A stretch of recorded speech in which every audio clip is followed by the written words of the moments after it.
Hey everybody, how you doing? It's Peter here, and it's time for episode 56 of the PDG Advertising Podcast. And today, podcasting live. Well, we're always podcasting live. There's no edits. Oh wait, there is edits. We have a podcast editor, but they're not major edits. Anyway, we're podcasting from the PDG Advertising office, and it is about 8 o'clock on Tuesday, the 20th of August, 2019, and it's a kind of a cold and drizzly summer day in Belfast. There's some looming black clouds over them there hills in Belfast, and yeah, lots going on in PDG Advertising today and yesterday. If you've been following, I wasn't 100% sure if I'd get the time to do the podcast today. But I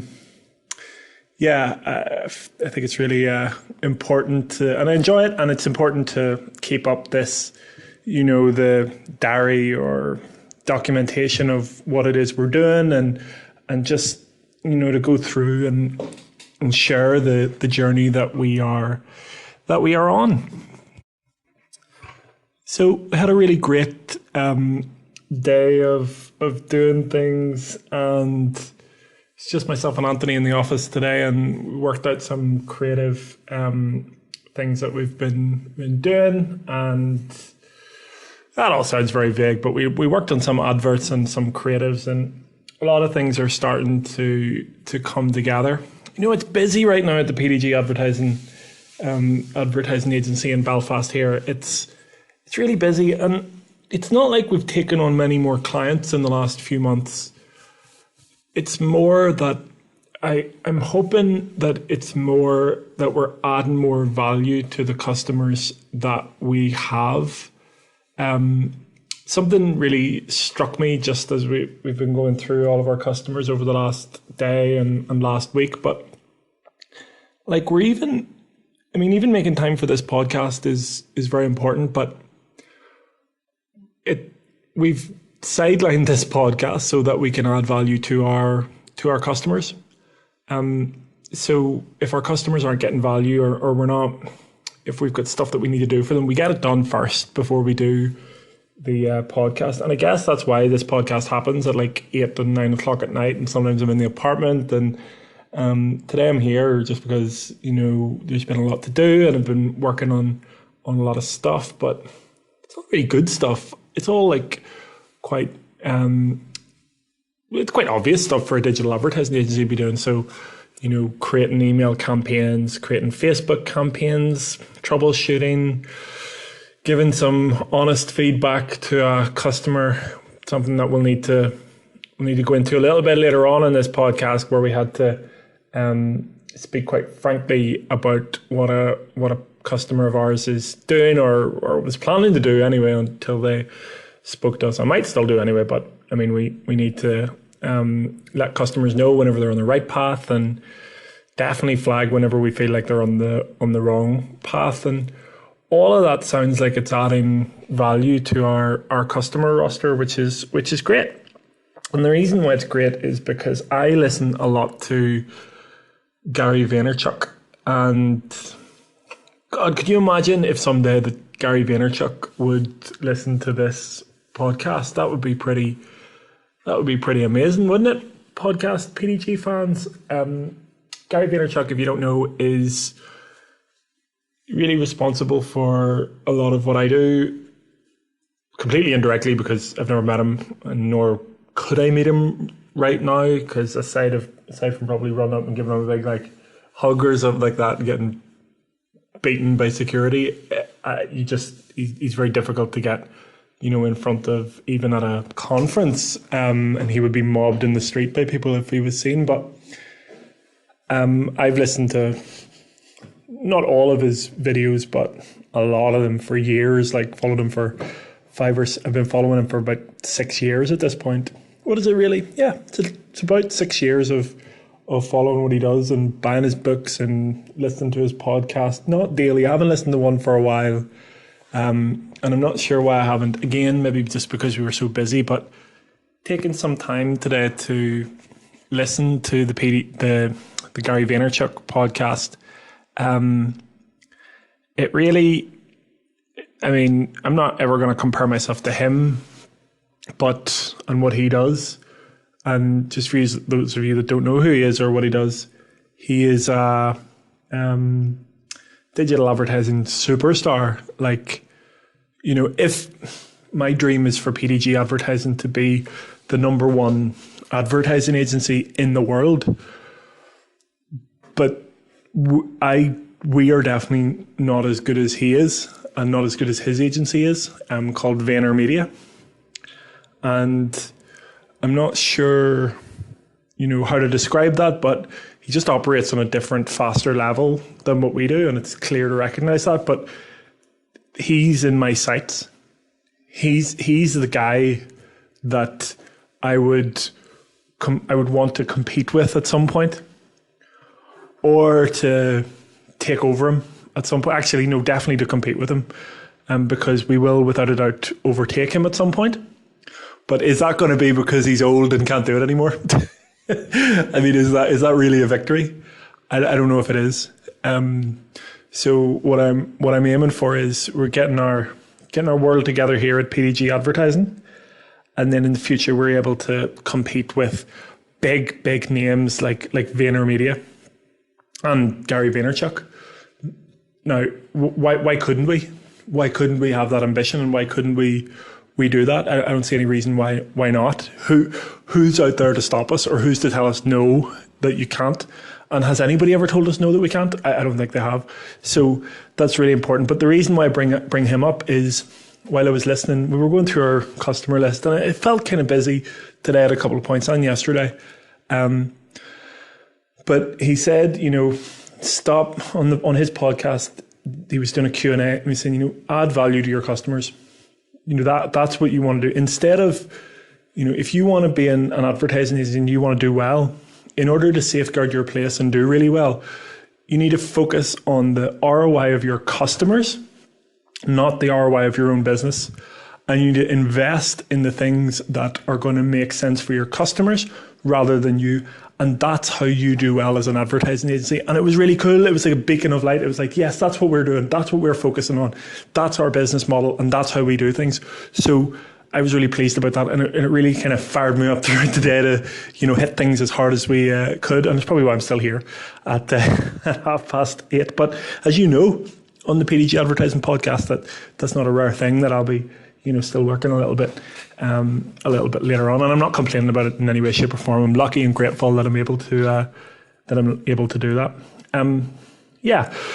So I don't know. I think I need to jump right into this, and it's really important for anybody that's doing any sort of advertising out there, that owns a business or is part of a business. You can't fake it. You simply cannot fake advertising or running a business. It'll always catch up with you. And something that happened today with a customer was, I got a Skype message through saying, Peter, can you make sure whenever you're sending out our next email that you exclude these tags from it? Now, I'm not the kind of person to just go, oh yeah, no problem, and just do it.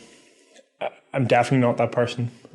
But I'm even less of that person whenever I own the business that looks after the reputation of our customers and make sure that we don't do anything stupid on their behalf in terms of communication. So whenever I saw that request coming through, it triggered alarm bells for me, and I thought, well, what's going on here? Why would we do that? And then I said, could I just get some more details about what we're trying to do?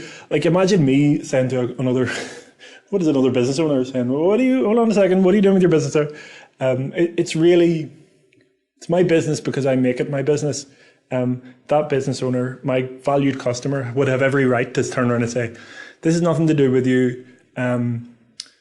You just do what I say and we'll do it that way. Now, thankfully, the relationship that we've built up with our customers means that there is absolutely no way that any of them would say that to us, because they know that we care about their business and we make sure that we do everything we can to push them forward in a positive, smart, legal, clear, good direction instead of trying to sideswipe or cheat or find a cheat code or a hack to get ahead. And I want to just tell you very briefly about hacks and cheats and all of that stuff. None of them work. None of them work. You only get to where you want to be by putting in the work. Whenever I started doing digital advertising, I bought followers. I bought email lists. Well, that's it. But those two things are pretty bad. Back in 2012, maybe earlier than that, maybe 2009, whenever Facebook was just starting, it was all over the internet where, you could buy followers, you could buy likes.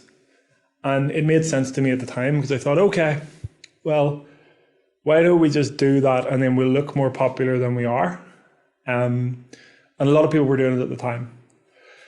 I was naive and stupid and dumb, and it was a really dumb thing to do, but I didn't realize it at the time simply because I didn't really understand advertising and didn't understand marketing.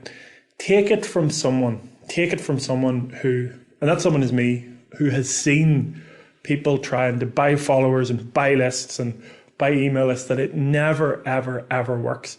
And the reason why it doesn't work is because, one, buying followers, I don't think buying followers is illegal, but mass emailing out lists definitely skirts on the wrong side of legal in America. It's 100% illegal in Europe. And even if it wasn't, there are two reasons why you should never do it. Because the email providers that you use, they sign up to like email distribution laws and things like that.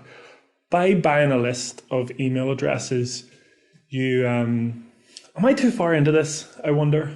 Do I need to bring it back a little bit? And I feel like I do. So just for the benefit of your ability to follow this story with my erratic, crazy, jumping all over the place way of bringing you through it. So that customer came to me today and said, just next time you send out the email, or the email that's scheduled on Friday, just make sure and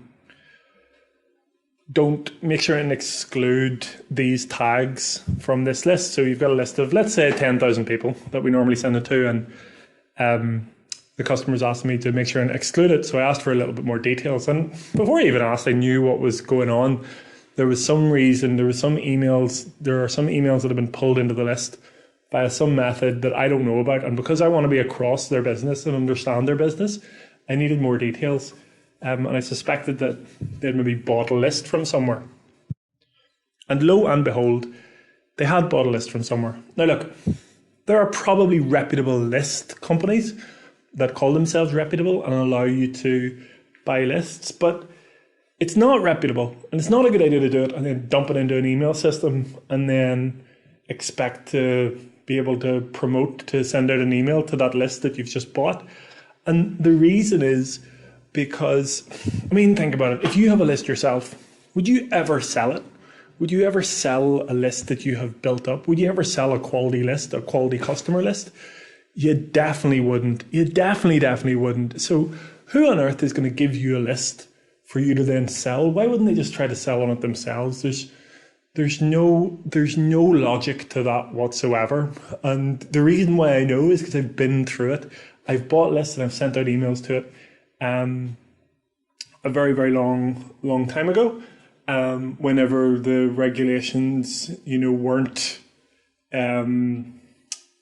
as stringent, and the list providers are very reputable. Like who would they have been? Hoover's is one I seem to remember. So you buy a list, or you get a list from them and you send out to them, but back then you didn't know the obvious issues with sending out, emails to people who have never come in contact with you. So why is it a bad idea? So whenever the customer said to me, look, we've done that and we want to try it out. And I said, look, respectfully, you can do whatever you want to do, but I need to talk to you about this because that's a really bad idea. And I'm going to tell you why it's a bad idea. It's a bad idea because Number one, nobody ever sells a quality list. You're just sending out the garbage. So under that point, you're sending out an email from your valued email system, mingling that data with clean data that you've acquired yourself. Very, very bad idea. Skew your open rates, skew all your rates. Everything is it's such a bad idea. You're tarring the domain sending service server emails. I don't know the technical details, but I know that whenever those emails hit empty inboxes, the provider like MailChimp or Keep or any of those will actually blacklist you, put a blot on your copy or your whatever you call that. They'll put a black mark beside your name to say not good. All your future emails could then end up going into spam. Bang, that's a strike against you. That should be enough. That should be enough not to do it. Number two, how legal is it to send out emails to people that you don't know, that you've paid for in terms of a list? How legal is that? It's not legal, so don't do it. That should be enough on its own. So there's two good lists. There's no good lists here. Two good reasons why you shouldn't do it. You need another reason. So reason number 3 is it doesn't work. It just simply doesn't work. It has never worked. There's no business that I know of that has ever claimed any level of success by buying a list and then sending out a mass email to it. It just has never worked, and it will never work. And the logic is there that, if you don't know someone that's emailing you, what do? You bin it. I bin half the emails that people send me that I do know. So what am I going to do to someone that I don't know? I'm actually not even just going to bin it. I'm going to get pretty annoyed, and I might even send them back something saying, "Don't ever email me again. This is never." That's the kind of thing that happens. It's such a pointless exercise that you're actually polluting the internet with random spammy emails that you just don't need. You're a spammer. It's a bad idea. So that's the third reason why not to do it. Reason number 4. So each of those reasons are enough on their own not to buy email lists or buy followers or buy anything like that.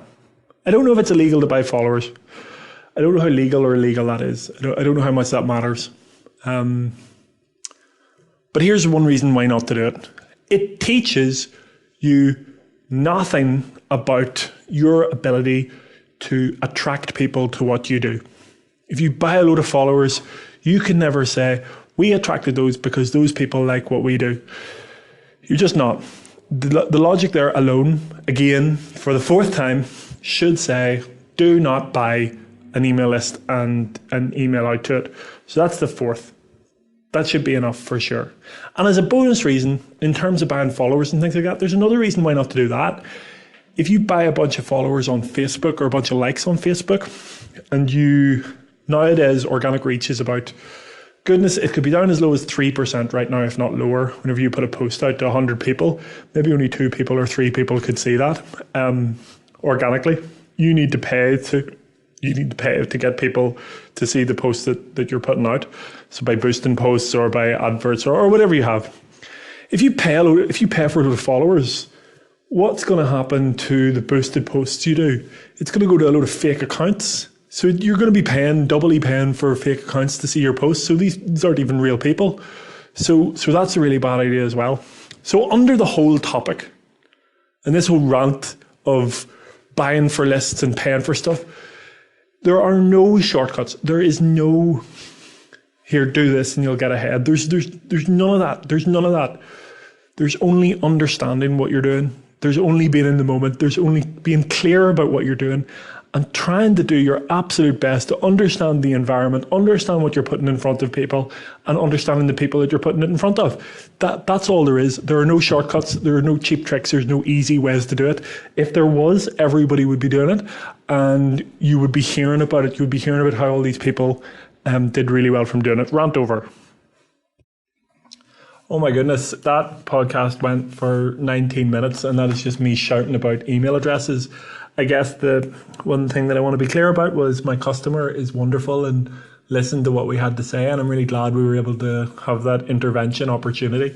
And let's see how it pans out, because the customer it's up to themselves to do whatever they want to do, really.